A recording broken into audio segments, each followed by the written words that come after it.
欢迎来到今天的图解分享。我们今天不啰嗦，直接来谈一个超级极端的生命大转弯。不知道你有没有听过《我可能错了》这本畅销书？今天我们就要来拆解这位瑞鼎森林僧人带给现代人的心理减法生存指南，看看这套心法到底能怎么帮我们大幅降低每天都在经历的内心焦虑跟摩擦。现在，我想请你先在脑袋里想象一个画面。假设你现在才26岁，刚从最顶尖的商学院毕业，而且马上就当上了一家跨国大企业史上最年轻的财务长。你领着超高薪水出差，永远坐商务舱，可以说完全拥有了大家眼中的完美人生。但是呢，就在这些光鲜亮丽的背后，每当夜深人静，你感受到的却是一股快要喘不过气的窒息感。如果你发现自己其实一点都不快乐，你会怎么选？我们这就进入第一部分，完美的窒息感，来看看为什么世俗的成功有时候根本换不到真正的快乐。你看，这其实完美点出了我们现代社会最大的一个陷阱。我们从小就被教导，只要拿到好学历、赚大钱，就绝对会快乐。但现实情况往往像我们的主角比约恩一样，在这些超狂的光环底下，他每天面对的只有无止境的焦虑跟空虚。他痛苦地意识到，原来世俗定义的成功跟内心真正的平静完全是两码子事啊。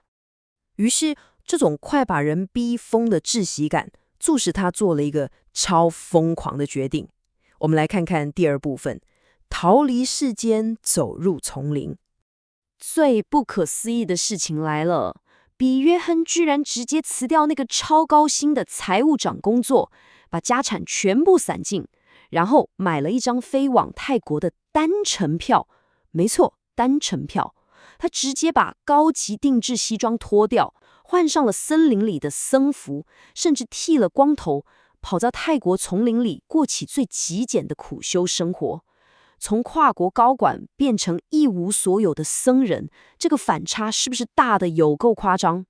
我们来快速看过他这段不可思议的人生时间轴。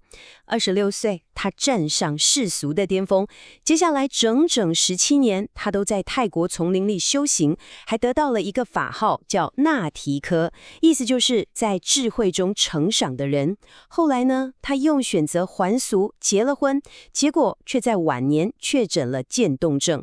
你看他这段抛弃一切、走向未知的人生轨迹，其实全都是为了他生命最后那场终极测验在做准备。那究竟是什么把他逼进丛林呢？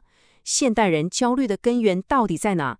这就带我们来到第三部分，痛苦源于大脑噪音。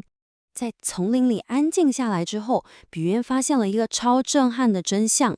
我们平常觉得痛苦，其实根本不是因为外面发生了什么事，真正把我们折磨得半死的是我们大脑里永无止境的噪音，就是那些你停不下来的对未来的焦虑，对过去的后悔，还有那种总想控制那些根本控制不了的事情的执念，这才是痛苦的真正来源。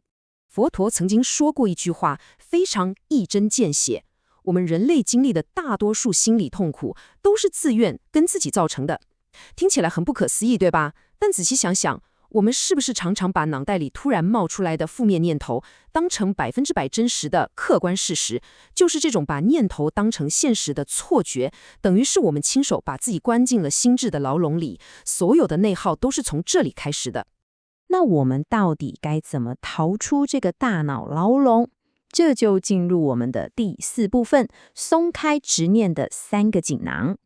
比约恩从17年的森林修行中带回了3个超级实用的法宝。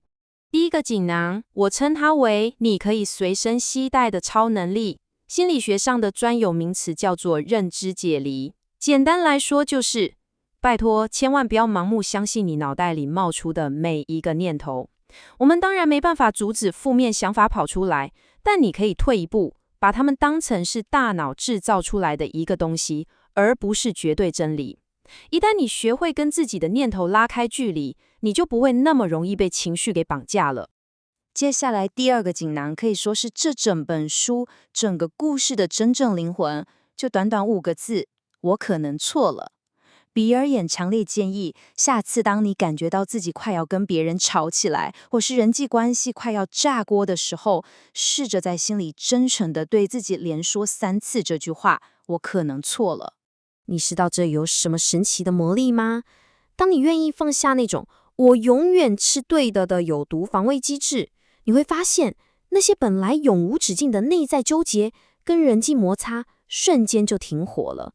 这句话就像魔法一样，能帮我们拿掉傲慢，承认自己的极限，然后为生命腾出一个能容纳奇迹跟谦逊的空间。在这种心态下，人跟人之间的争执真的会像早上的露水一样，太阳一出来就烟消云散了。最后，我们来看看第3个锦囊，也就是我们的第5部分，拥抱无常的减法，看看它怎么面对人类韧性的终极考验。这第3个锦囊是一句超级经典的话，这也会过去。超酷的是，比约恩海俗结婚的时候，居然把这句超级不浪漫，但却无比真实的话，直接刻在他的婚戒内侧。为的就是要每天提醒自己，人生中所有的东西，不管是爽到极点的快乐，还是痛彻心扉的悲伤，本质上都是会流动、会改变的无常。只有当我们打从心底接受这个无常，我们才能真正停止跟这整个世界的现实对抗。也就是说，你要体认到快乐跟痛苦都只是一时的，不要再去抵抗生命自然的流动，而是彻底对当下这一刻臣服。当你不再死命的强求一切都按照你的剧本走，你才不会在这种无谓的对抗中把自己的能量消耗殆尽。而这份智慧在比约恩的晚年发挥了最震撼的作用。当他确诊了目前无法治愈的渐冻症，身体一步步走向死亡的时候，他完全没有陷入那种绝望的抗争里。相反的，他把自己的哲学真真实实的活到了生命的最后一刻，带着极大的爱，还有无比的平静去拥抱这个结局。他用自己的生命向我们亲身示范了什么叫做真正的臣服与接纳。所以这就是为什么我们现代人真的迫切需要这场心灵减法。嘿，好消息是，你根本不需要真的跑到泰国丛林里去住个17年才能找到平静。你只需要在每一天的日常生活中，试着温柔地松拍你那双紧紧握住控制权的拳头。当你大幅减少了日常的内在消耗，你就能把省下来的宝贵能量用来寻找、去分享你天赋的礼物。最终，你一定能获得那种极致的自由跟内心的成名。想象一下，当你不再被自己的大脑噪音给关起来的时候，生命会变得多么开阔，多么轻盈啊！最后，我想把这个问题留给你好好思考一下。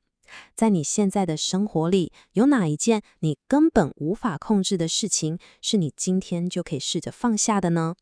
希望你可以带着这个想法，从今天开始实践属于你自己的心灵减法。我们下次图解分享再见啦！